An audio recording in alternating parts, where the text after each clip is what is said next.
Everyone, दिवस वगैरह this side. सो आज के इस वीडियो में हम लोग जो है आपके मई 23 एग्जाम के जो आईटीटी के एमसीक्यूज थे उसको जो है डिस्कस करेंगे विद सॉल्यूशन।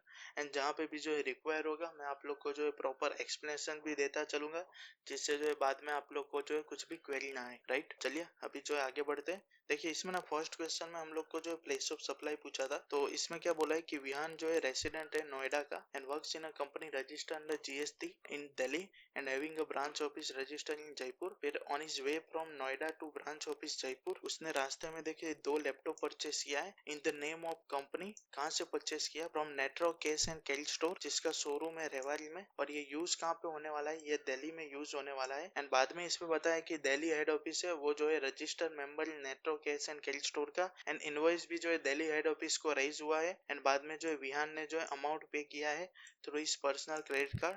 तो इस केस में हम लोग को जो है प्लेस ऑफ सप्लाई बताना है। तो देखिए ये जो है लैपटॉप है वो क्या है? गुड्स है, ठीक है। तो उस केस में सेक्शन 10 लग जाएगा।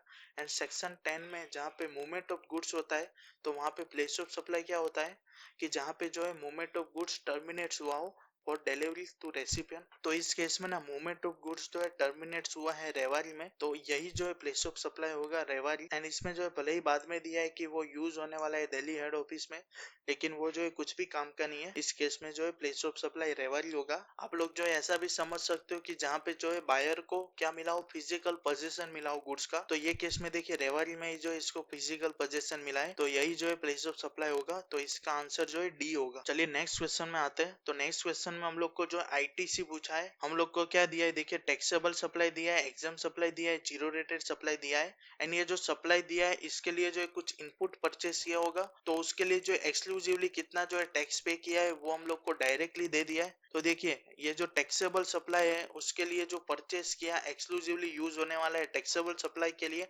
क्या उसकी जो है आईटीसी मिलती है? हाँ, उसकी ना आईटीसी मिल जाती है। फिर बाद में देखिए एग्जाम सप्लाई है तो उसके लिए कुछ जो है परचेस किया है और वो परचेस जो है एक्सक्लूसिवली एग्जाम सप्लाई के लिए क्या है, तो उसकी आईटीसी मिलती है? नहीं, उसकी आईटीसी जो है नहीं मिलती है। फिर जो है जीरो रेटेड सप्लाई, तो देखिए जीरो रेटेड सप्लाई में इसमें क्या दिया है कि वो जो है अंडर एलयूटी है, यानी कि इसका जो है कुछ भी आउटपुट टैक्स नहीं है, लेकिन वो जो है हमारे लिए कुछ भी काम का नहीं है। आप लोग को जैसे पता होगा कि जो जीरो रेटेड सप्लाई होता है उसके लिए जो है हम लोग को आईटीसी मिल जाती है। तो इस केस में जो है जो परचेस किया है वो एक्सक्लूसिवली यूज हो रहा है जीरो रेटेड सप्लाई के लिए, तो उसके लिए जो टैक्स पे किया है उसकी जो है आईटीसी मिल जाएगी। तो इस केस में ना ये दोनों का आप टोटल करोगे ना तो 11,89,800 आएगा। तो इसका आंसर ना बी होगा। तो चलिए अभी हम लोग जो नेक्स्ट क्वेश्चन में बढ़ते हैं। तो इसमें देखिए गुरविंदर जो है सप्लायर है रजिस्टर्ड अंडर जीएसटी, उसने जो है जीएसटी पे नहीं किया है कितने रुपीस का? 5,000 रुपीस का। एंड जो प्रॉपर ऑफिसर है उसने जो है पेनल्टी लगा दी है गुरविंदर पे, और गुरविंदर बोल रहा है कि ये जो है माइनर ब्रीच है, इसलिए जो है कुछ भी पेनल्टी नहीं लगनी चाहिए। तो इस केस में देखिए कौन सा स्टेटमेंट जो है करेक्ट होगा? तो आप लोग को पता होगा कि माइनर ब्रीच कब कहते हैं? जब जो है अमाउंट जो है लेस देन 5,000 हो, लेकिन यहाँ पे देखिए एग्जैक्ट जो है 5,000 है, तो ये जो है माइनर ब्रीच नहीं है। तो इसका करेक्ट आंसर जो है ए होगा। पेनल्टी जो है लग जाएगी इसमें क्योंकि माइनर ब्रीच नहीं है। माइनर ब्रीच कब कहते हैं? जो है अमाउंट जो है लेस देन 5,000 हो। तो चलिए अभी हम लोग जो नेक्स्ट क्वेश्चन में आते हैं। MS robin imported fabric and enjoys exemption under section 25 granted by central government, and ये exemption इसको जो है 29 जनवरी 21 को मिला है। The exemption was not amended, valid or rescinded later on due to some financial crisis. It did not imported during 21, 22 and 22, 23। बाद में इसने देखिए 30 अप्रैल 23 को क्या किया? इसने इंपोर्ट किया है and bill of entry file किया है, लेकिन यहाँ पे जो कस्टम अथॉरिटी है वो जो है ड्यूटी पे करने का बोल रही है। तो इस केस में हम लोग को जो है कौन सा करेक्ट स्टेटमेंट होगा वो पूछा था। तो ये ना जो आपका कस्टम का जो इंट्रोडक्शन पार्ट होता है ना, उससे ये क्वेश्चन पूछा है। एंड ये जो है बहुत ही अच्छा क्वेश्चन है। इसका जो है फाइनेंस एक्ट 21 में जो है अमेंडमेंट आया था। मैं आप लोग को देखिए इसका जो प्रोविजन दिखा देता हूँ। तो देखिए यहाँ पे क्या बोला है कि अगर कोई एग्जाम्पशन जो है ग्रांट किया है तो वो जो है कब तक वैलिड रहेगा? ये जो एग्जाम्पशन ग्रांट किया है ना उससे 2 साल के बाद जो 31 मार्च आएगा ना, वहां तक जो ये एग्जाम्पशन वैलिड रहेगा। आने वाले क्वेश्चन में देखिए इसको जो एग्जाम्पशन कब मिला है? 29 जनवरी 21 को मिला है। तो इसके जो है 2 साल के बाद जो 31 मार्च आएगा ना, मीन्स 31 मार्च 23 तक इसका जो है एग्जाम्पशन वैलिड रहेगा। लेकिन देखिए इसने जो इंपोर्ट कब किया है? 30 अप्रैल 23 को किया है, तो इसका एग्जाम्पशन जो है अभी वैलिड नहीं रहेगा। इसका एग्जाम्पशन जो है कब तक वैलिड रहता? 31 मार्च 23 तक ही इसका एग्जाम्पशन जो है वैलिड रहता। तो इसका आंसर ना करेक्ट ये वाला आएगा, exemption will be granted if goods imported till 31 मार्च 23। तो चलिए नेक्स्ट क्वेश्चन में हम लोग बढ़ते हैं। तो इसमें इसमें ना कस्टम एक्ट में हम लोग जो है कितना मिनिमम रिफंड ले सकते हैं वो पूछा था। तो इसका आंसर ना 100 होगा। अगर हम लोग को जो है मिनिमम रिफंड जीएसटी का पूछा होता तो उसका आंसर जो है 1000 होगा। तो चलिए अभी हम लोग जो है नेक्स्ट क्वेश्चन में आते हैं। तो देखिए इसमें क्या बोला है, हर्बल मेडिसिन लिमिटेड है आईएससी होल्डर एंड उनका जो मैन्युफैक्चरिंग यूनिट है मेघालय में एंड वो जो एक्सपोर्ट के बिजनेस में है एंड कंपनी का जो है हम लोग को एक्सपोर्ट टर्नओवर दिया है प्रीवियस 3 फाइनेंशियल ईयर का एंड करंट फाइनेंशियल ईयर का कितना दिया है 1.6 मिलियन यूएस डॉलर दिया है एंड इसमें हम लोग को पूछा है कि कंपनी जो है कौन से स्टेटस होल्डर के लिए जो है अप्लाई कर सकती है। तो देखिए स्टेटस होल्डर के लिए जो है ये वाली लिमिट है 3 मिलियन एक्सपोर्ट पे जो है 1 स्टार एक्सपोर्ट हाउस का जो है स्टेटस मिलता है। लेकिन यहाँ पे अपने क्वेश्चन में तो क्या है 1.6 मिलियन है एंड वो तो जो है 1 स्टार एक्सपोर्ट हाउस में भी कवर नहीं है। लेकिन ना ये क्वेश्चन में जो एक स्पेशल पॉइंट है, यहाँ पे देखिए क्या दिया है कि इसका जो मैन्युफैक्चरिंग यूनिट कहाँ पे है, मेघालय में है। तो इससे रिलेटेड जो एफटीपी में एक स्पेशल प्रोविजन है, देखिए ये वाला कि 1 स्टार एक्सपोर्ट हाउस का जो एक्सपोर्ट कैलकुलेट करने के टाइम ये जो फॉलोइंग कैटेगरी के होल्डर दिए है ना उनका जो एक्सपोर्ट हम लोग को जो डबल वेटेज काउंट करना है। तो इसमें जो 4 कैटेगरी ऑफ स्टेटस होल्डर दिया है एंड इसमें से एक क्या है, unit located in north eastern states including Sikkim and Jammu Kashmir. And इसमें ना नॉर्थ ईस्टर्न स्टेट्स में जो कौन से स्टेट आते हैं, मेघालय, अरुणाचल प्रदेश, आसाम, मणिपुर, मिजोरम, त्रिपुरा, नागालैंड। एंड अपने क्वेश्चन में देखिए इसका जो यूनिट लोकेटेड है मेघालय में, तो ये जो कंपनी का एक्सपोर्ट टर्नओवर है ना वो जो है डबल वेटेड हो जाएगा 1 स्टार एक्सपोर्ट हाउस के लिए, यानी कि वो जो है 3.2 मिलियन यूएस डॉलर जो है कंसीडर करना है। फिर अगर हम लोग जो है चेक करेंगे तो ये जो है 1 स्टार एक्सपोर्ट हाउस की स्टेटस होल्डर में कंसीडर होगा। तो ये वाले क्वेश्चन का जो है करेक्ट आंसर जो है 1 स्टार एक्सपोर्ट हाउस आएगा। आईसीएआई ने ये वाले क्वेश्चन को जो है बहुत ही ज्यादा डीप में पूछ लिया, तो जिसका एग्जाम जो है नेक्स्ट अटेम्प्ट में है उनको जो है प्रोविजन जो है ऊपर ऊपर से नहीं पढ़ना है, जैसे मैंने बताया वैसे उनको जो है समझ के प्रोविजन को पढ़ना पड़ेगा।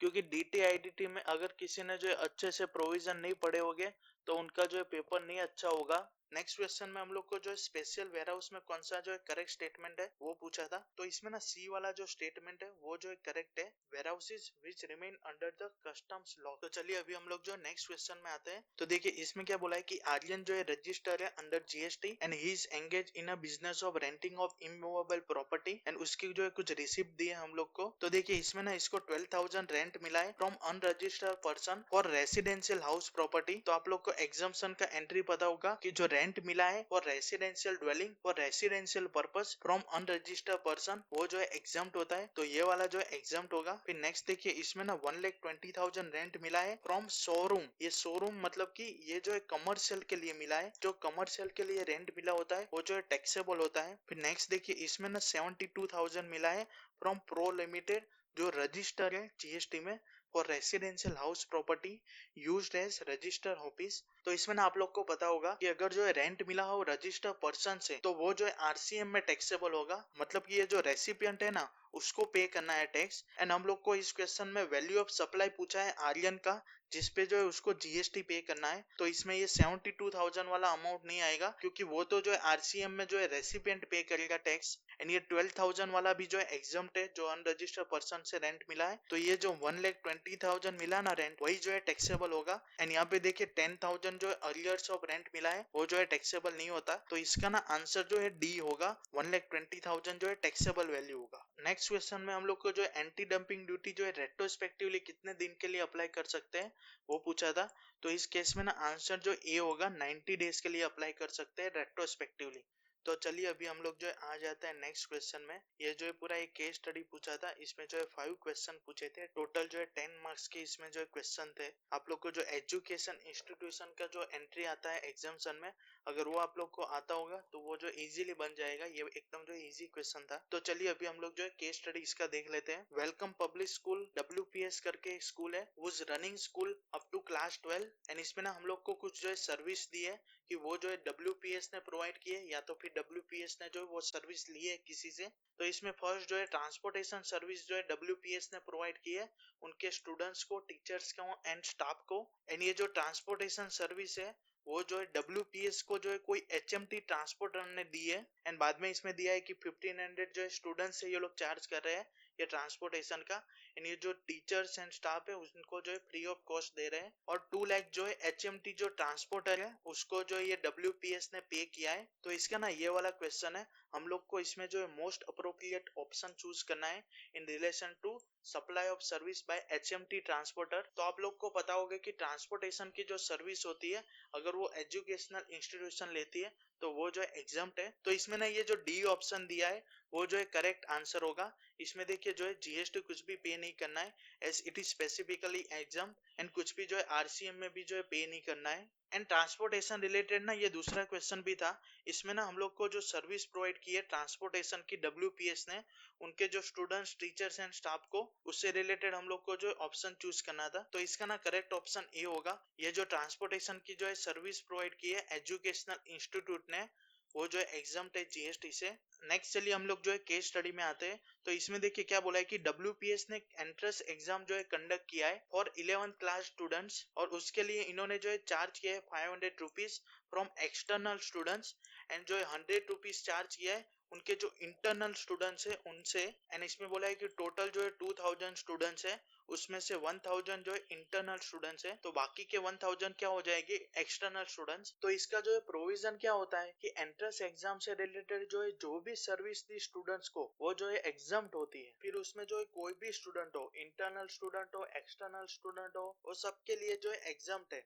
फिर ना इसमें ऐसा भी दे सकते हैं कि प्रोस्पेक्टिव स्टूडेंट्स को जो है एंट्रेंस एग्जामिनेशन की सर्विस दी, तो वो भी क्या है एग्जाम्प्ट है। प्रोस्पेक्टिव स्टूडेंट्स मतलब जैसे ना कुछ स्कूल में होता है कि अगर जो है स्टूडेंट को जो है एडमिशन लेना हो ना तो उसको जो है एंट्रेंस एग्जाम देनी पड़ेगी, तो वो स्टूडेंट जो है अभी जो है स्कूल के लिए स्टूडेंट नहीं है, वो जो है प्रोस्पेक्टिव स्टूडेंट्स है। तो ऐसे जो है एंट्रेंस एग्जामिनेशन की जो स्कूल ने अगर सर्विस प्रोवाइड की, प्रोस्पेक्टिव स्टूडेंट हो, इंटरनल स्टूडेंट हो, एक्सटर्नल स्टूडेंट हो, सबके लिए क्या है एग्जाम्प्ट है। तो इससे रिलेटेड जो है मैंने आप लोग को पूरा प्रोविजन जो है लिंकिंग करके बता दिया। मुझे आप लोग जो है कमेंट में बताना कि आप लोग को जो है कैसा लगा। तो इसका देखिए हम लोग जो है क्वेश्चन देख लेते हैं। तो देखिए ये वाला क्वेश्चन है, इसमें हम लोग को जो है मोस्ट अप्रोप्रिएट ऑप्शन चूज करना था एंट्रेंस एग्जामिनेशन के रिलेटेड। तो इसमें ना ये वाला आंसर होगा no GST is payable on entrance exam fee as it is exempt from GST, and ये क्या है एग्जाम सप्लाई है, तो इसको जो है रिटर्न में तो जो है रिपोर्ट करना ही है एज अ एग्जाम सप्लाई। तो इसका करेक्ट आंसर जो है सी होगा। तो अभी हम लोग जो है नेक्स्ट केस स्टडी पॉइंट पे आते हैं। तो देखिए इसमें क्या बोला है कि जो है school was an examination centre for class 12, and जो है ₹12,000 इनको मिला है CBSE से for hosting examination in school premises. तो आप लोग को पता होगा कि CBSE जो है एजुकेशनल इंस्टीट्यूशन की जो है डेफिनेशन में कवर है। इसका जो है आप लोग को एक सर्कुलर मिल जाएगा। तो ये वाली सर्विस भी जो है जो WPS ने प्रोवाइड की है वो जो है एग्जाम्प्ट होगी। तो इससे रिलेटेड ना ये वाला क्वेश्चन है, इसमें देखिए करेक्ट ऑप्शन क्या होगा एग्जामिनेशन सेंटर के रिलेटेड। तो इसका ना आंसर ए होगा, it is an exempt supply जो प्रोवाइड किया है CBSE को, क्योंकि ये जो CBSE है वो जो है एजुकेशनल इंस्टीट्यूशन है, एंड उसको जो सर्विस प्रोवाइड की है वो जो है एग्जाम्प्ट होती है। तो चलिए अभी हम लोग जो है इसका नेक्स्ट क्वेश्चन देख लेते हैं। तो देखिए इसमें क्या बोला है कि WPS also provided hostel facility to students and consolidated amount of rupees 2 lakh charge from students for educational service as well as hostel service. तो इसमें जो एजुकेशनल सर्विस के लिए फी चार्ज की है वो जो एग्जाम्प्ट होती है। तो इसमें देखिए कॉम्पोजिट सप्लाई है, इसमें देखिए प्रिंसिपल सप्लाई क्या है एजुकेशनल सर्विस जो कि क्या है एग्जाम्प्ट है। तो इससे रिलेटेड देखिए हम लोग जो है क्वेश्चन देख लेते हैं। तो देखिए इसमें हम लोग को जो है मोस्ट अप्रोप्रिएट ऑप्शन बताना था for hostel facility provided by WPS in addition to educational services. तो इसमें ना ए वाला आंसर होगा, ये जो है कॉम्पोजिट सप्लाई है जिसमें जो है प्रिंसिपल सप्लाई क्या है एजुकेशनल सर्विसेज जो कि जो है एग्जाम्प्ट है, इसलिए ये जो टोटल कंसिडरेशन मिला है वो जो है एग्जाम्प्ट है फ्रॉम GST। तो चलिए अभी हम लोग जो है नेक्स्ट क्वेश्चन में आते हैं। तो देखिए इसमें क्या बोला है कि XYZ प्राइवेट लिमिटेड है, उन्हें जो है by one get one free का जो है ऑफर दे रहे हैं उनके जो शर्ट है उसके ऊपर, एंड उन्होंने देखिए 50 शर्ट्स जो है सोल्ड किए हैं फॉर ₹1000, एंड जो है 50 शर्ट्स क्या दिए free of cost as per this offer, and ये जो शर्ट है वो जो है परचेज किया है for ₹300 exclusive of GST at the rate 5%। तो इस केस में ना हम लोग को जो है ITC का अमाउंट बताना था।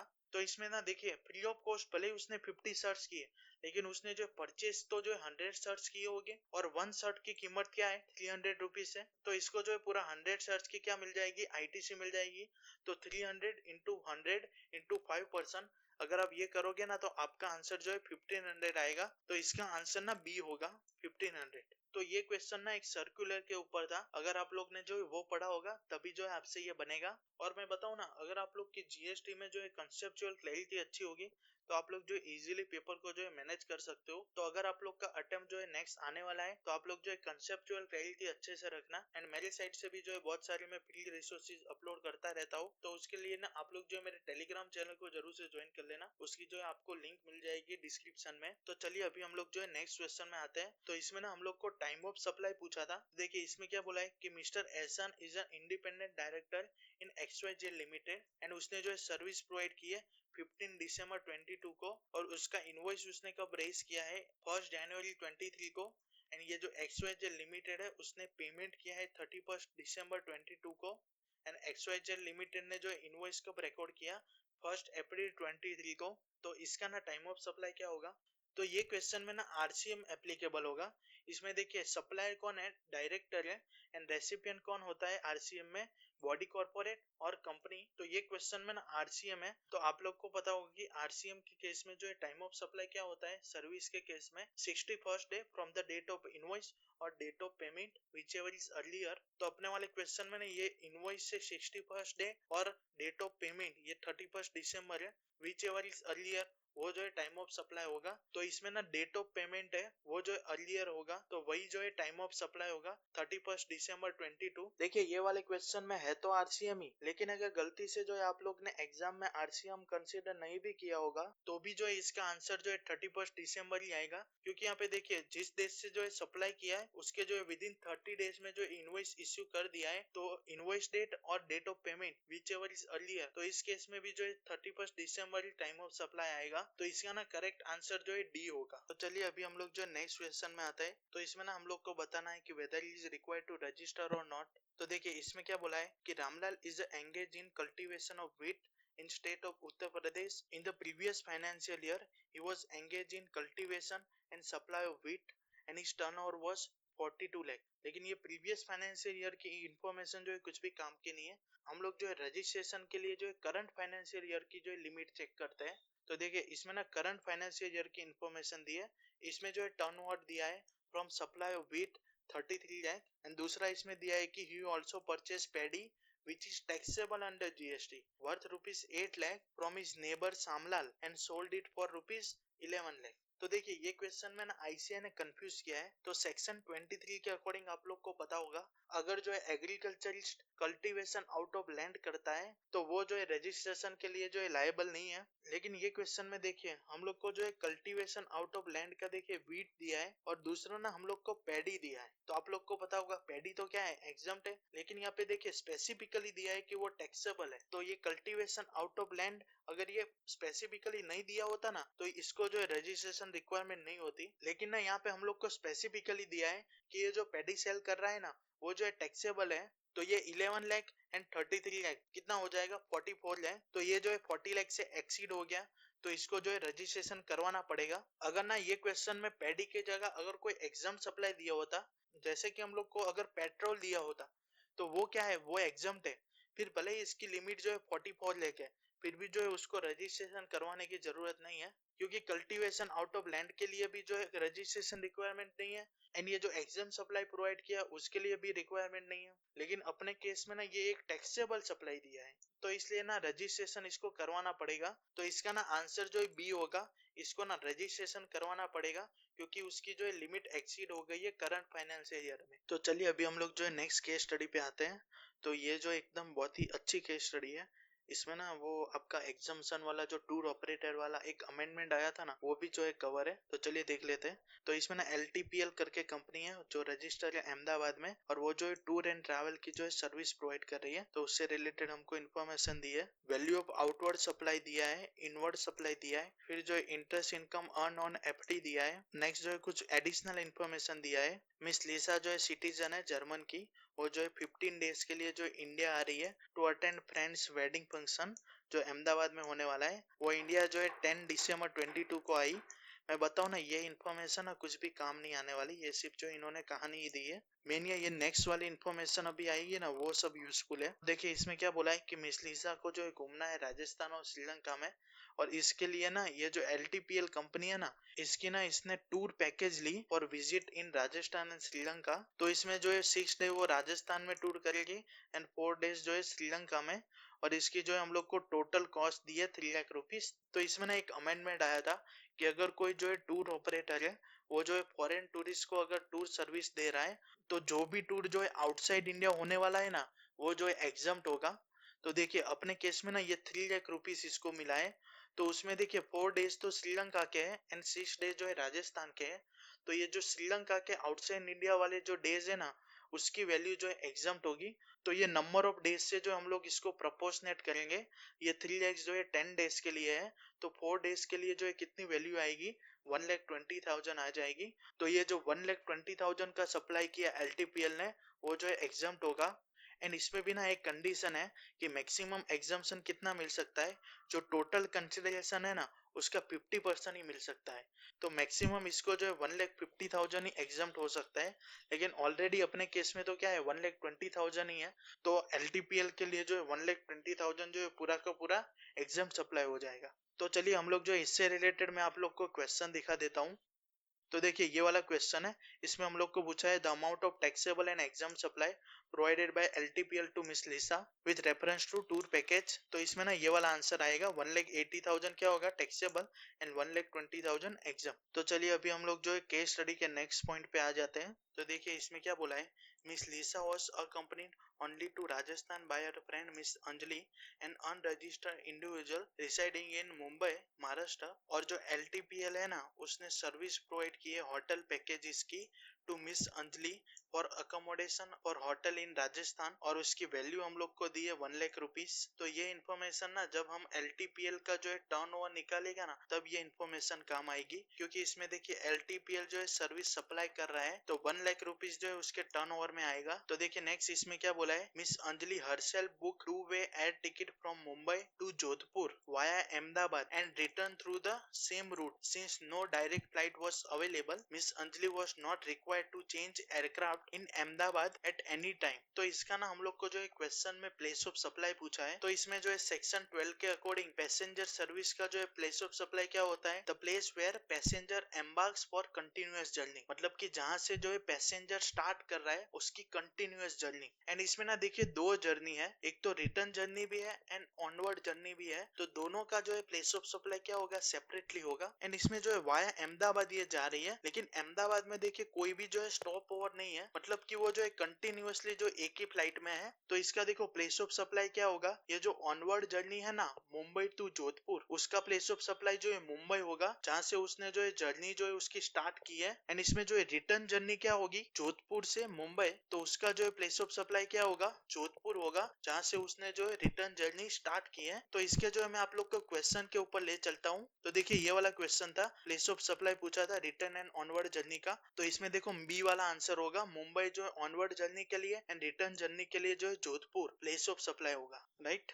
तो चलिए अभी हम लोग जो है नेक्स्ट इन्फॉर्मेशन देख लेते हैं क्या दी है। देखिए इसमें क्या बोला है कि LTPL ने जो है पे किया है ₹25,000 to company director as a sitting fees. तो आप लोग को पता होगा ये जो है RCM में टैक्सेबल होगा, जहाँ पे जो है सप्लायर जो है डायरेक्टर है एंड रेसिपिएंट क्या है, कंपनी है। नेक्स्ट इसमें देखो क्या दिया है कि LTPL ने जो है सिक्योरिटी एजेंसी सर्विस ली है, किससे लिए, रिलायबल सिक्योरिटी और पार्टनरशिप फर्म से जो है सिक्योरिटी एजेंसी सर्विस लिए फॉर ₹20,000 पर मंथ। तो 2,40,000 जो है वैल्यू हो जाएगी पर एनम। एंड आप लोग को पता होगा कि अगर जो है सिक्योरिटी सर्विस जो है प्रोवाइड की है अदर देन बॉडी कॉर्पोरेट ने टू रजिस्टर पर्सन, तो वो जो है RCM में टैक्सेबल होगी। तो यहाँ पे हमारे केस में देखो सप्लायर कौन है, पार्टनरशिप फर्म है, बॉडी कॉर्पोरेट नहीं है, ये जो है पार्टनरशिप फर्म है, तो वो जो है RCM में कवर है। तो ये जो सिक्योरिटी एजेंसी सर्विस है वो भी जो है RCM में कवर होगी। तो ये जो एक क्वेश्चन पूछा था RCM की जो है टैक्स लायबिलिटी कितनी होगी, तो इसमें जो है हम लोग 25,000 और 2,40,000 इंटू 18% करेंगे ना,